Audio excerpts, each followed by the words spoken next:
Hukum Peggy Setiawan kecewa sidang gugatan pra-peradilan Peggy ditunda karena penyidik Polda Jawa Barat tidak hadir.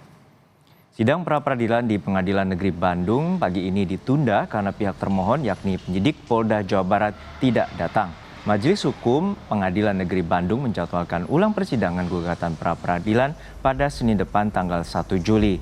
Tim kuasa hukum kecewa pasalnya di pembacaan gugatan dari pihak kuasa hukum Peggy tidak dilakukan karena pihak tergugat penyidik Polda Jawa Barat tidak hadir sehingga sidang pra-peradilan ditunda.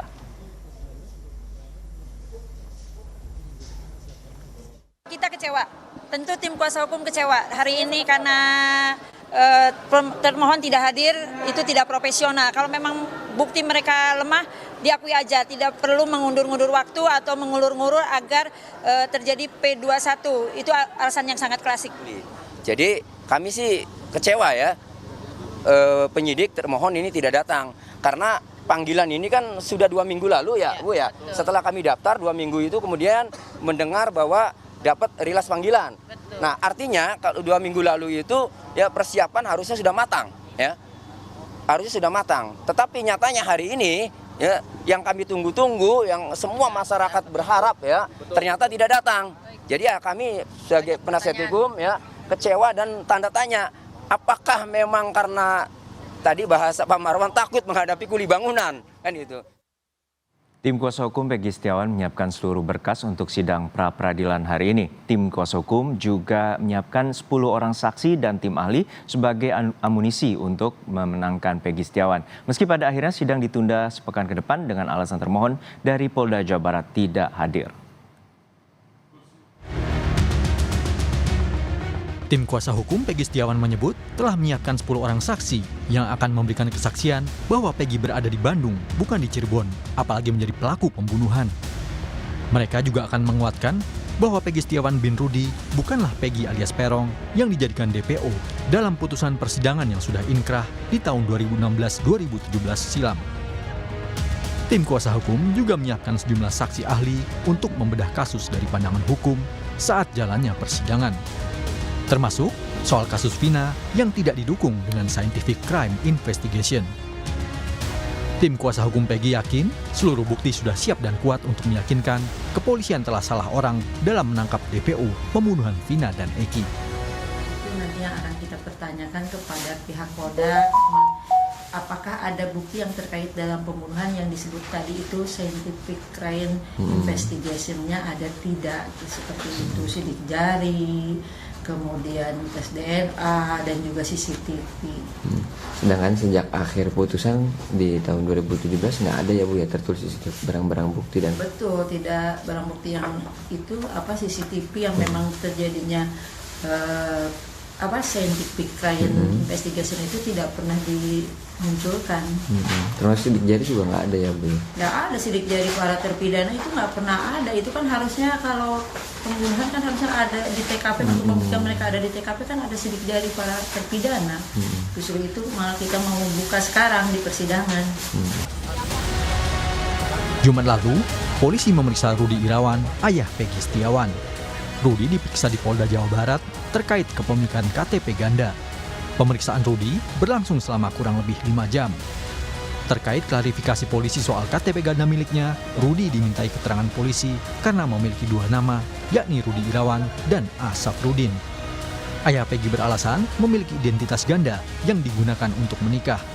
Sebelumnya, ayah Peggy juga telah diperiksa oleh penyidik Polda Jabar setelah anaknya ditangkap 21 Mei lalu. Jelas gitu loh, kepentingannya beliau ini dulu kawin lagi gitu loh, kan untuk syarat kawin lagi kan mesti ada NA. Nah, kesatu, kedua kan dia juga takut ketahuan sama yang tua gitu, jadi dia bergantilah nama, kira-kira gitulah. Kapolri Jenderal Listio Sigit Prabowo mewanti-wanti penyidik yang menangani kasus Vina harus punya bukti yang kuat. Menurutnya, penersangkaan Peggy harus didasari scientific crime investigation. Terkait penanganan Peggy ini juga menjadi perhatian publik. Saya minta untuk itu juga, apabila memang betul diproses, maka alat buktinya harus cukup dan tentunya akan lebih baik apabila semuanya dilengkapi dengan scientific crime investigation. Artinya itu adalah bukti yang tidak terbantahkan. Namun demikian tentunya ada alat-alat bukti, barang bukti lain yang juga tentunya diatur di dalam KUHP yang harus dilengkapi oleh rekan-rekan. Saya kira kami minta agar kasus tersebut betul-betul ditangani secara tuntas, profesional, transparan, karena ini menjadi perhatian publik, berikan rasa keadilan. Pihak keluarga optimistis sidang pra-peradilan bakal dimenangkan Peggy. Sebagai bentuk doa dan dukungan, keluarga hingga kuasa hukum Peggy menggelar aksi simpatik di Jembatan Layang Talun, Cirebon, Jawa Barat, Sabtu kemarin. Dalam aksinya, kuasa hukum Peggy meminta hakim yang memimpin sidang pra-peradilan bersikap objektif, jujur, transparan, dan berintegritas, sehingga dapat menghasilkan keputusan yang memberikan keadilan terhadap Peggy. Ini sebagai bentuk doa juga ya dari masyarakat agar pra-peradilan nanti masyarakat berdoa agar hakimnya adil, hakimnya jujur, hakimnya objektif ya dalam memutuskan sesuai fakta-fakta biar Peggy bisa bebas. Kenapa? Karena kami yakin penyidik tidak memiliki alat bukti kalau untuk Peggy Setiawan. Kecuali Peggy alias Peron silakan ya. Tapi Peggy Setiawan kami yakin penyidik tidak memiliki alat bukti sehingga kami hanya memerlukan ya hakim yang jujur, adil, objektif sehingga menghasilkan putusan yang adil bagi Peggy Setiawan. Kartini, ibu Peggy Setiawan menyebut dukungan masyarakat agar Peggy dibebaskan mengalir deras. Warga meyakini Peggy Setiawan bin Rudi bukanlah Peggy alias Perong yang melakukan pembunuhan terhadap Vina dan Eki. Tadi ikut sempat bubuhin tangan, tanda tangan. Tanda tangan. Masyarakat Ada. juga banyak. Masyarakat juga banyak pada ikut tanda tangan. Karena kebutuhan. Bu, harapan dari peradilan gimana Bu, dari keluarga Bu? Ya harapan dari keluarga ya semoga mendapatkan hasil yang bagus dan Peggy segera bebas. Dari pihak keluarga Vina, Hotman Paris selaku kuasa hukum justru meminta Polda Jawa Barat tidak terburu-buru. Pasalnya, masih banyak kejanggalan, terutama pada BAP. Polisi semestinya menyelidiki semua pihak yang terlibat, baik saksi maupun penyidik-penyidik terdahulu, dan menyelidiki siapa dalang di balik kasus pembunuhan Vina. Jelas-jelas BAP-nya, putusan pengadilan, bertentangan dengan BAP yang sekarang 2024. Bertentang isi BAP dari para saksi fakta, para terpidana di 2024 sekarang bertentangan dengan isi BAP di 2016. Berarti pasti ada yang salah.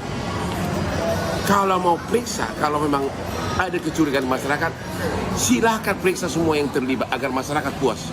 Apakah bupatinya, periksa semua keluarganya, apakah ada oknum polisi senior, periksa semuanya, terbuka agar masyarakat puas.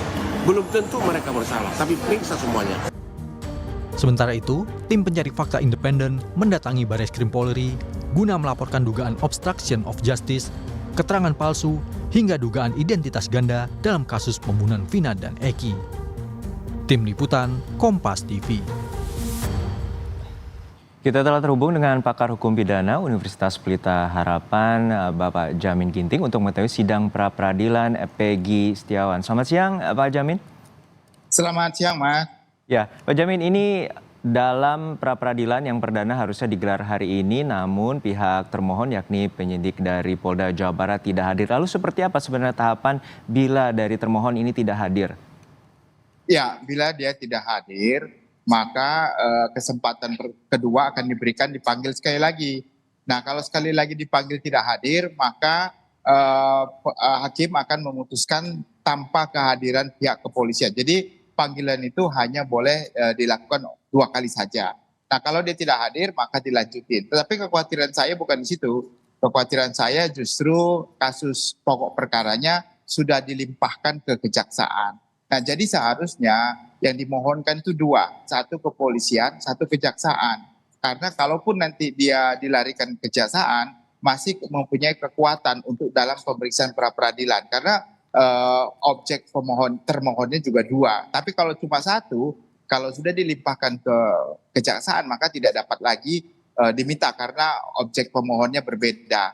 Dan ketiga, apabila sudah dimasukkan ke dalam pengadilan, maka gugurlah permohonan pra-peradilan. Sama sekali tidak bisa dilanjutkan, demikian. Artinya ini berburu dengan waktu. Bila nanti di Kejaksaan Agung sudah siap untuk masuk ke tahap pengadilan untuk kasus pembunuhan Vina dan Eki ini dengan terdakwa, bila nanti ditetapkan dengan pengadilan sebagai terdakwa, artinya gugur pra peradilan ini, Pak Jamin?